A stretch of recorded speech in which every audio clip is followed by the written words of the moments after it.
Bonjour, bienvenue à cette activité d'introduction à l'électronique. Aujourd'hui, nous allons voir comment utiliser les servomoteurs. Donc, ça fait partie des différents moteurs électriques qu'on va voir.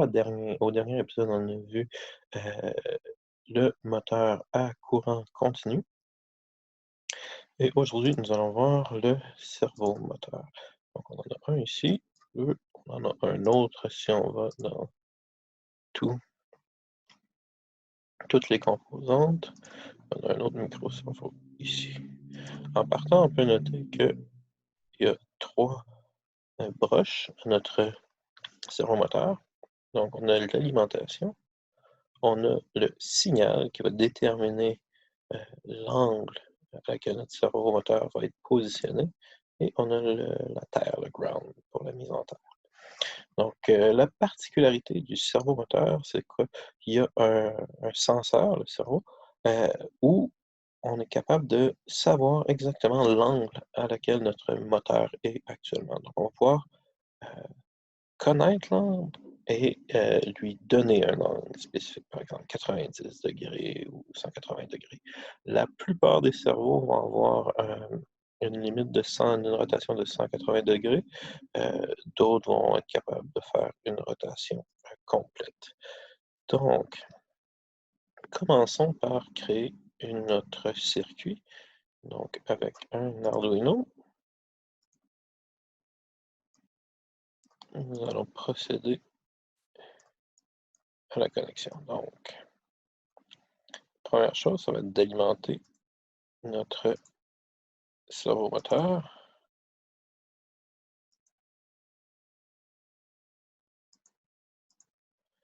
Ça, avec le 5 volts et sa mise en terre.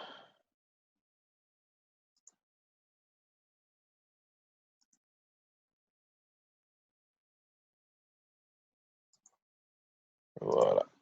Donc ça va nous permettre de faire fonctionner le moteur. La particularité des moteurs, c'est que si on en utilise plusieurs, il va falloir avoir une alimentation externe. Donc, les servomoteurs, étant donné qu'ils ne demandent pas beaucoup d'énergie, peuvent fonctionner avec l'Arduino. Mais si on en a plus que 2, 3, on va commencer à avoir un problème d'alimentation avec uniquement l'Arduino, puis on va avoir besoin d'une alimentation externe. Et finalement, oh, j'ai pas fait la bonne affaire, j'ai mis dans le signal au lieu de dans mon alimentation. Donc, le signal, lui, on va aller le connecter à une broche PWM. Donc, PWM, comme on avait déjà vu, c'est pour Pulse Width Modulation. Donc, ça va simuler avec une broche digitale un output, donc une sortie analogue. Donc, en faisant varier le cycle on-off, donc allumé et éteint, donc en variant entre le 5 volts et le 0 volts, on, on va être capable de simuler euh, une sortie analogue, c'est-à-dire qui varie entre, entre le 5 volts et le 0 volts. Contrairement aux autres broches digitales numériques qui, elles, vont seulement à 0 ou à 5.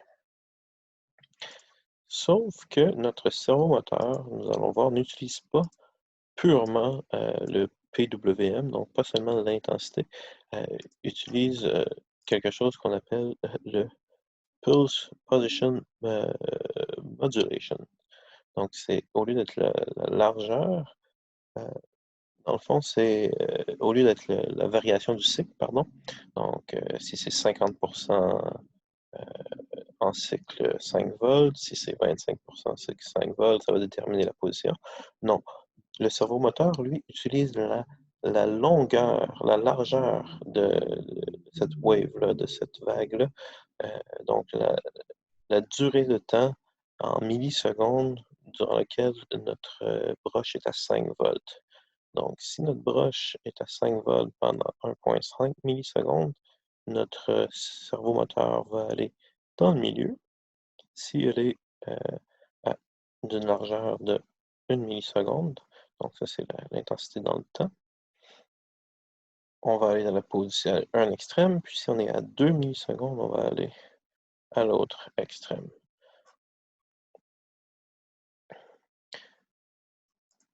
Donc, pour être capable de programmer ça maintenant, pour être capable de programmer ce type vraiment particulier de PWM, on va aller utiliser ce qu'on appelle une librairie. C'est-à-dire, si on va sur le site d'Arduino, dans Ressources références, on va pouvoir aller voir la documentation pour les librairies standards. Une librairie, en fait, c'est une banque de fonctions. C'est un ensemble de fonctions spécialisées pour faire des tâches. Donc, on voit ici qu'on en a pour faire des connexions Internet, pour programmer ce qu'on appelle des EEPROM, donc Reading and Writing Permanent Storage. Donc, c'est des puces qu'on peut stocker de la donnée ou des programmes dedans, gérer des liquides, des cristaux liquides, des afficheurs LCD. Et on voit ici qu'on en a un pour contrôler les servomoteurs. Donc, ici, le servomoteur, on va l'utiliser en mettant cette ligne-ci dans notre programme, donc include servo h, donc notre librairie. Et puis les fonctions qui sont incluses dans notre librairie sont les suivantes: attach, write, write en microsecondes, read, attached, et puis detached. On ne les verra pas tous aujourd'hui, surtout qu'on va utiliser les blocs, mais c'est ce qu'on peut faire avec nos servomoteurs. Donc si on regarde avec attach, on peut créer un servomoteur et l'attacher à une pin particulière. Donc, on peut aussi utiliser le write pour lui donner en degrés une position à adopter. Donc, comment on va faire ça dans Tinkercad? Si je mets bloc et texte, on va pouvoir voir l'écriture du code en même temps. On a un bloc qui nous permet, très facile, de faire pivoter le cerveau sur la broche qu'on va avoir identifiée. Donc, par exemple, ici, je vais identifier que c'est connecté à la broche 5. Et puis là, on va pouvoir lui donner un degré, par exemple. C'est que 90 serait supposé d'être le centre. On va attendre une seconde.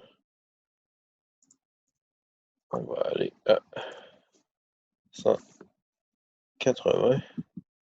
Puis on va revenir à 0. Donc on devrait avoir 3 positions mitoyennes de notre robot. Et si on regarde le code qui a été généré ici, effectivement, on a l'inclusion de notre librairie. Ici, on crée une variable de type cerveau. Donc, c'est une variable de type servomoteur. Et on l'appelle, par défaut, c'est le nom de la broche qu'on a donné, donc cerveau 5. Donc, ça, c'est le nom de notre variable. Cette variable-là est de type servomoteur. Ensuite, ici, dans le setup,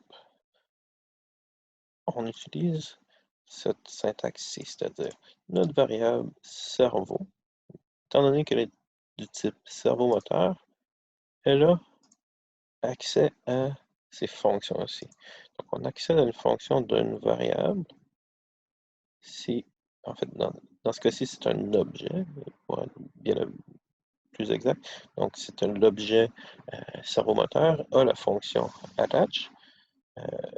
On y fait référence à travers son nom de variable, avec un point pour accéder à la fonction, et on prend un paramètre, c'est-à-dire la broche 5 sur laquelle on l'a attaché. Et dans notre boucle de logique, on identifie encore l'objet servomoteur par son nom de variable. On utilise sa fonction write pour lui donner sa position, et puis la fonction delay qu'on a vue très régulièrement en millisecondes, donc une seconde. Et puis on utilise les mêmes fonctions write ici.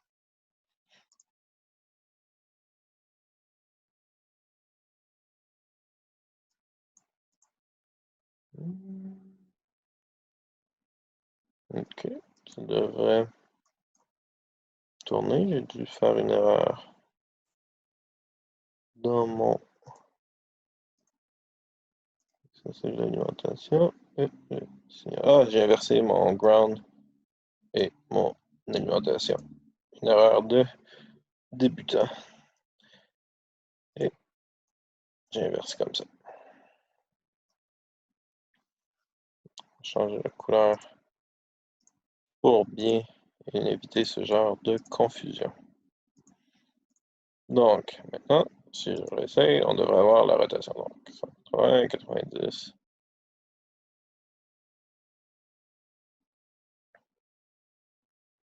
Ça semble un peu rapide. Donc, on pourrait peut-être lui donner un petit peu plus de temps de faire son positionnement. Voilà, 90, 180 et 0. Et voilà, on le voit plus clairement. Donc, on voit le milieu, l'extrémité. On voit que c'est pas tout à fait 180. Donc, des fois, il y a des limitations comme ça. Donc, en utilisant cette fonction-ci, on va être capable de positionner notre servomoteur à la position désirée. Dans les exemples, donc si on va dans les démarreurs Arduino, on a un circuit qui a un code un petit peu plus complexe. Un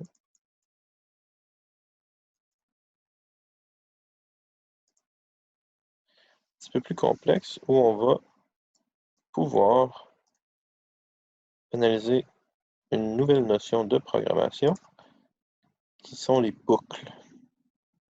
Donc si je regarde ici, on a le circuit cerveau et puis ça va aussi nous permettre de voir qu'on peut programmer plus qu'un Arduino.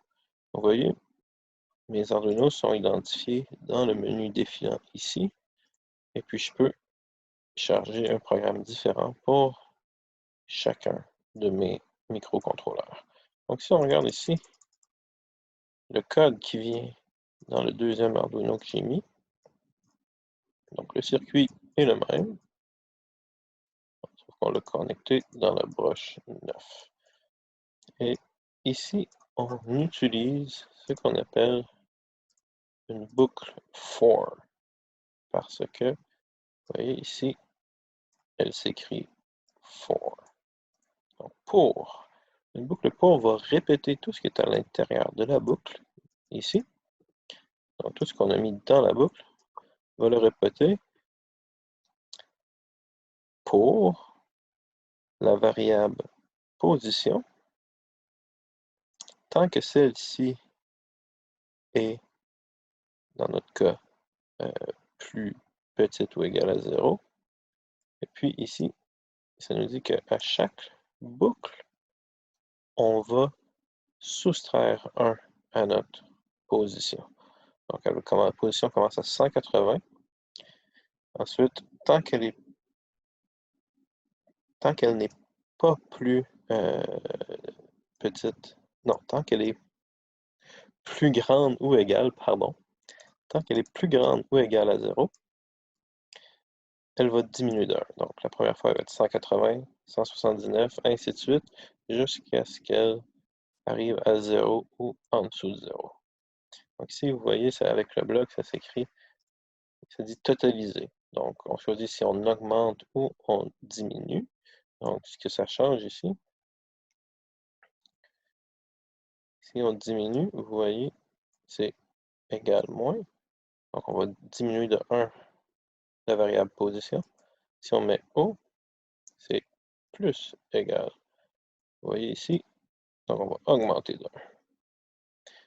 Ici, de 1, on pourrait changer par coup de 2, 3, par incrément de 2, 3, 4, 6. La variable position, à partir de 0 jusqu'à ce qu'elle arrive à 180.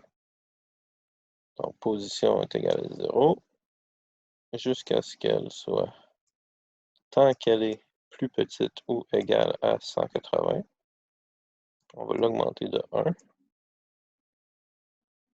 à chaque boucle. Donc, cette boucle-ci, la particularité, c'est que la variable position qu'on modifie à chaque boucle, on peut l'utiliser dans la boucle comme référence à sa valeur. Donc, comme je disais ici, elle va commencer à 0. Donc, faire pivoter le cerveau sur la broche 9 à position. Donc, le premier cycle, ça va être la position 0.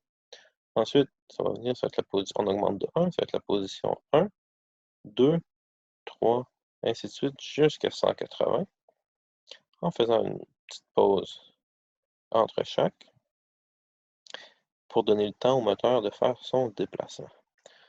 Ensuite, l'autre boucle, on a fini cette boucle-ci en position 180, donc on part de 180 vers 0 en descendant. Et on fait la même chose avec la référence de notre position. Si je pars le code, oups, une erreur. Ça, c'est bizarre. Habituellement, not a number. Ah, c'est parce qu'ici, on n'a pas mis de number. On n'a pas mis de chiffre. Donc, NaN, c'est not a number. C'est un type de variable. Ça ne sera pas arrivé. Donc, ici, on a nos deux moteurs. Celui-ci fait le code qu'on a fait au début, et celui-ci utilise le code avec les boucles for, les for loops.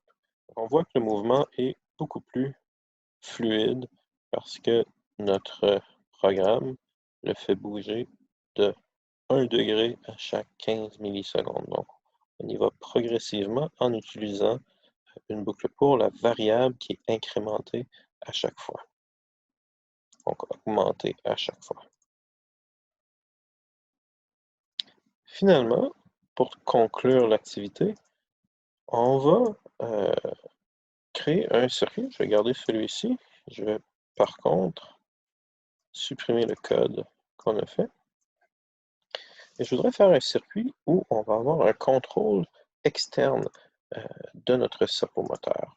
Donc, où on va pouvoir contrôler la position de notre servomoteur avec un potentiomètre. Comme je l'ai expliqué au début du vidéo, étant donné qu'on n'utilise pas euh, un, un PWM normal, pur pour contrôler le servomoteur, je ne peux pas brancher directement le curseur de mon potentiomètre dans le signal. Je vais devoir passer par le Arduino pour calculer la position correcte de mon servomoteur à partir de la valeur de mon potentiomètre. Donc, la première chose à faire, c'est de faire connecter mon potentiomètre au circuit. Donc, je vais connecter ma première broche à l'alimentation et ma deuxième broche à mon ground.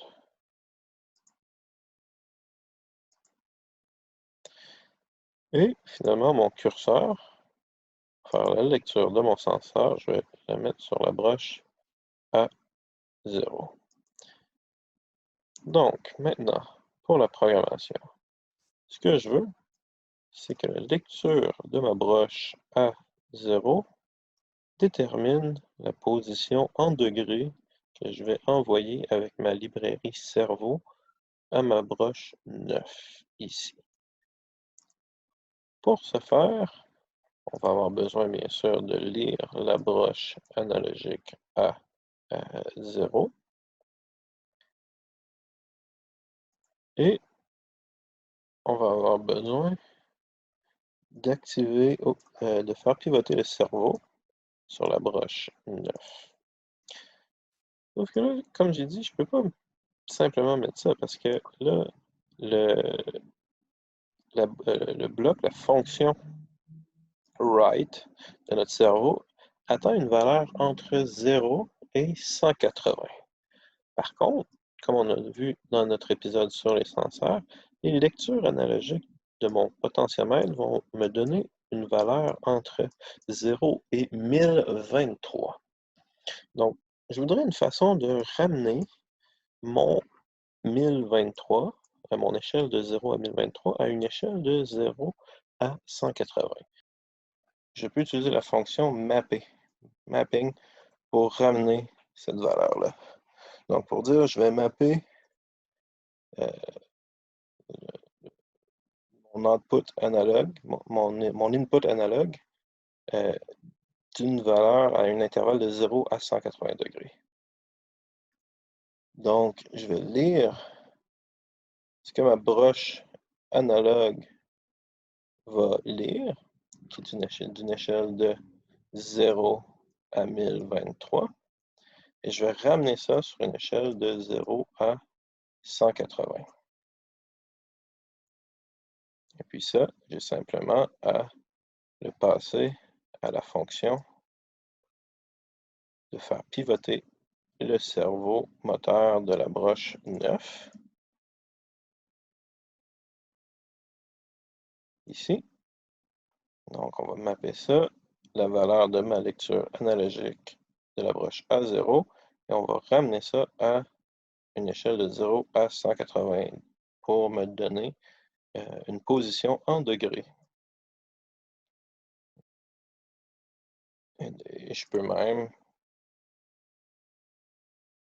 le mettre pour qu'on puisse le voir dans le moniteur série, la valeur que ça nous donne. Donc, je vais mettre juste les blocs pour qu'on puisse le voir. Donc, on devrait voir dans le moniteur série la position en degrés. Donc, 180 degrés. Et si je bouge, on voit que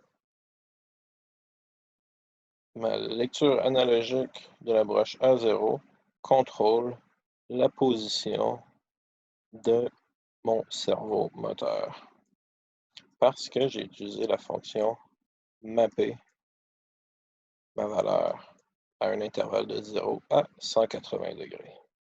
Donc, ça conclut notre activité sur les cerveaux moteurs. Je vous remercie beaucoup. Les prochaines activités, on va commencer à monter le circuit pour une voiture électronique contrôlée par notre Arduino. Donc, on va utiliser ce qu'on a vu sur les moteurs électriques et les ponts H pour monter une voiture avec 2 roues.